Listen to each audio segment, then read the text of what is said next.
Philippe Val, bonsoir. Bonsoir. Merci d'être avec nous. Vous êtes le directeur de l'hebdomadaire satirique Charlie Hebdo. Bonsoir. Face à vous, Mahmoud Doua, bonsoir. Bonsoir. Vous êtes imam de la mosquée de Sénon, près de Bordeaux, et ancien président des étudiants musulmans de France.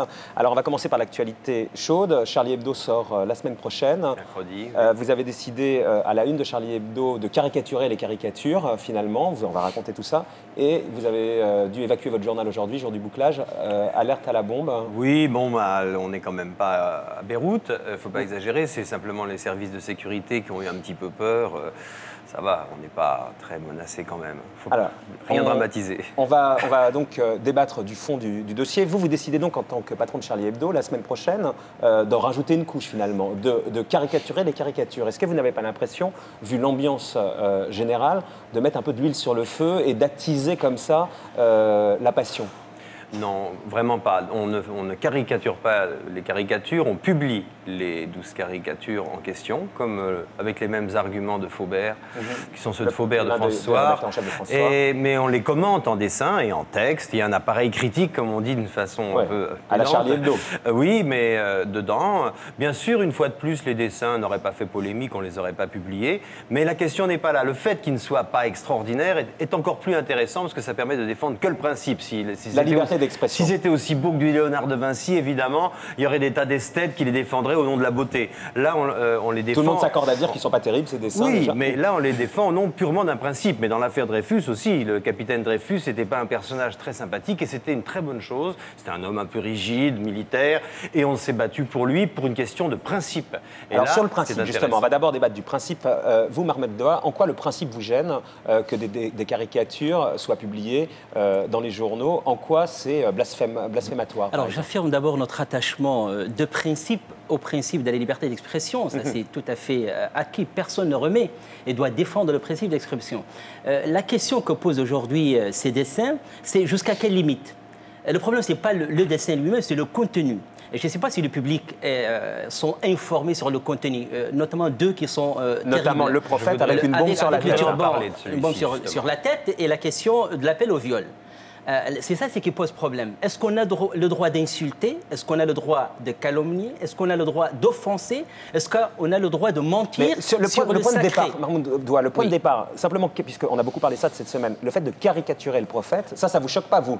C'est-à-dire, le principe théologique de dessiner Dieu ou le prophète, ça concerne les musulmans, c'est interne. Mais un homme musulman est libre de représenter Dieu. Donc là-dessus, il n'y a pas de souci. Il n'y a pas de problème. Il le fait comme il veut. Nous qui ne sommes pas musulmans, on peut caricaturer le prophète. D'autant plus que nous sommes dans un État laïque. Donc vous, ça vous choque pas? Non, parce qu'il y a des musulmans que ça choque, ça, déjà, par principe. Vous, non, par principe, ça ne me choque pas du tout. C'est le contenu. Parce que la prophétie, ça, permettez-moi très rapidement de le dire, la prophétie est un élément de la croyance musulmane.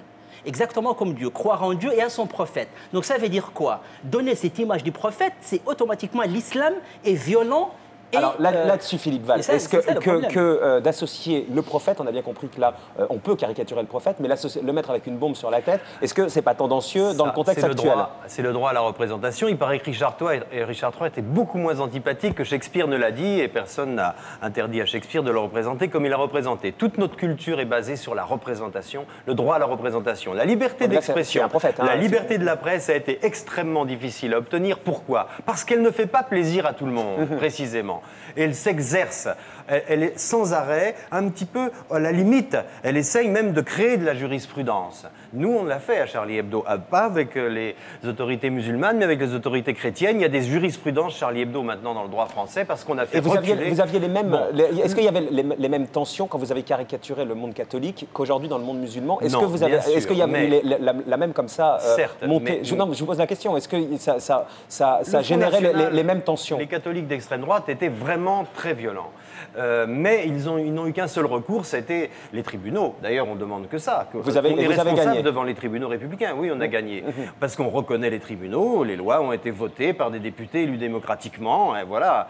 Après, on est responsable devant eux. Mais la caricature qui fait problème, celle du prophète, avec le turban dans la bombe, elle représente la façon dont les extrémistes musulmans eux-mêmes se représentent le prophète en tant qu'il les inspire pour commettre des attentats terroristes. terroriste. Parce que là, Non, mais ce que je veux dire, j'ai bien compris ce que vous dites, Philippe Ball. Le dessinateur n'a fait que représenter la façon dont les extrémistes le représentent. Or, nier que cette vision-là du prophète existe chez les Là-dessus, terroristes, Mahmoud, ça voudrait grosso dire modo, qu'il n'y a pas eu le les- 11 septembre. Ça voudrait dire qu'il n'y a pas eu extrémistes Madrid. En fait, ce que dit Philippe Ball, c'est que les extrémistes se prévalent finalement du prophète Bien sûr. dans Non, ça, leurs c'est un actes. comment- Et c'était ça qui voulait être Ça, c'est illustré un dans le cadre de cette comment- caricature. je Là-dessus, crois- Mahmoud Doua. C'est un commentaire forcé. Ah non. Vous aurez pu non, c'est pas un commentaire forcé. dessiner C'est la un réalité. intégriste avec une parole du prophète inspirée.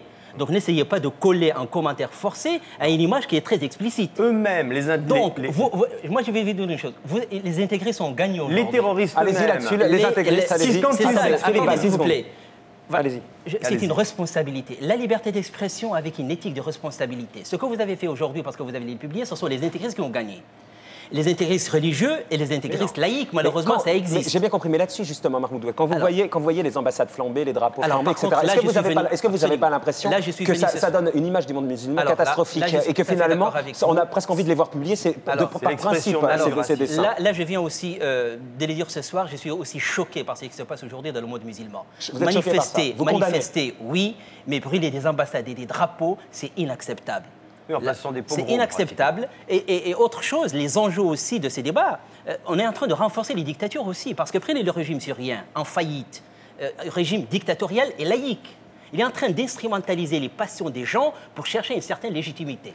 Donc ce sont les dictatures, les intégristes qui ont gagné aujourd'hui. Vous comprenez bien. Là-dessus, Philippe Val. Vous comprenez bien qu'on ne peut pas céder à cette pression-là.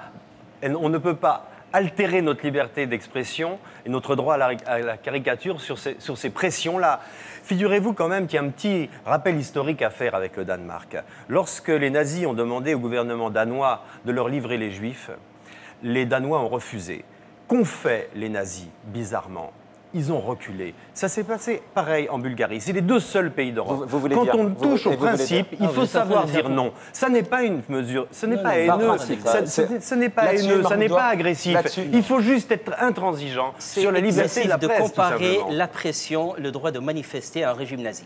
Moi, ce qui m'inquiète aujourd'hui, c'est que dans des sociétés, dans un contexte il y a un extrêmement grave aujourd'hui, nous vivons dans une société où il y a de la précarité sociale, il y a d'autres problèmes, nous sommes en train de déplacer, au lieu de jouer votre rôle, de parler des vrais problèmes, vous êtes en train Non, mais d'ethniciser c'est pas compatible. Non, les on questions. parle des C'est vrais pas problèmes. Parce que Moi, je vais vous voudrais dire une juste chose, je dire vais une vous petite- répondre sur Dreyfus, que je respecte. Vous savez Il nous reste 2 minutes. Je voudrais juste vous dire Attendez, quelque il nous Moi, chose ce qui quand même. m'inquiète aujourd'hui, au-delà de ça, parce qu'il faut expliquer aux gens les vrais enjeux, nous sommes en train Oui. de déplacer le problème. Les Un vrais problème enjeux sont social, nous sont sommes en train sociaux, de politiques, tout ce l'occulter que par vous des voulez. problèmes Mais- ethniques et Attendez, religieux. pas les deux en même temps, je vais vous laisser répondre. Philippe Val, terminez s'il vous plaît. Donc, moi, il faut vraiment. Moi, j'appelle d'abord à l'apaisement. J'invite Moi aussi. les musulmans à faire parler leur cœur et les raisons. Bien Je crois sûr. que l'islam est au-dessus de tout cela, il n'est pas touché. Et d'adopter l'attitude du prophète lui-même quand il a été agressé verbalement, quand il a été insulté, qu'est-ce qu'il disait? Il disait la paix.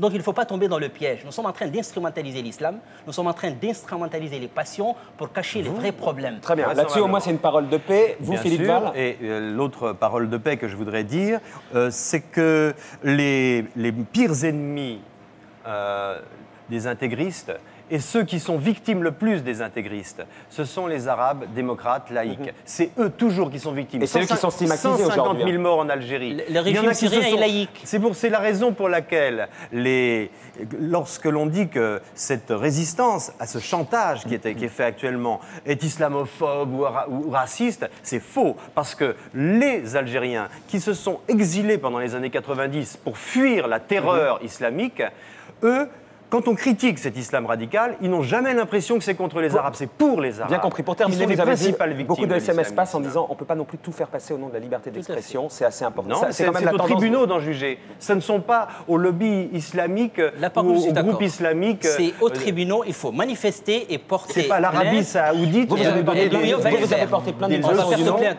on va porter plainte contre Libération Le Monde et si Charlie Hebdo publie ses photos, plainte. nous sommes dans un état de droit et c'est Portez- ça l'attitude mais la plus... là, vous la avez plus, le droit de- la Vous, plus- vous avez plainte, déjà, tout à en tant que fait. patron de Charlie Hebdo, perdu un certain nombre de procès sur ce type de dossier. Non, on les a tous gagnés. Vous avez tous gagné. Oui. Et vous avez déjà été confronté à ce genre de pression. Bien sûr, C'était il y a 4 ans. Pour terminer, vous nous racontez ça? Oui, alors il y a 4 ans, effectivement, il y avait un dessin qui représentait le prophète une fois de plus dans des conditions, dans des circonstances qui ne plaisaient pas aux musulmans intégristes. Et on a reçu énormément de menaces, des centaines de mails de menaces et des lettres anonymes, etc. On nous a sommé de nous excuser. La semaine suivante, on a fait une double page pour expliquer qu'on ne s'excuserait jamais. Et qu'est-ce qui s'est passé? Ça s'est calmé.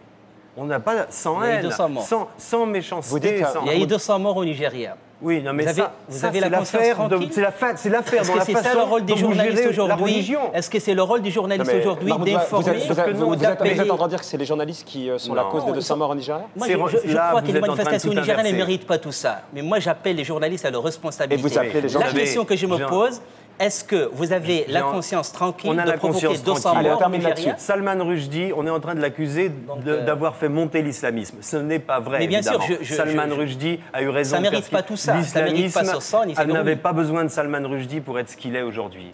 Donc, tout ceci, quand même, mériterait une réflexion sur la façon dont l'islam modéré entretient des rapports avec l'islam extrême. Au moins, ça fait réfléchir et ça a au moins permis le débat. Merci beaucoup. Merci Philippe Val. Merci Mahmoud Doua. Merci beaucoup.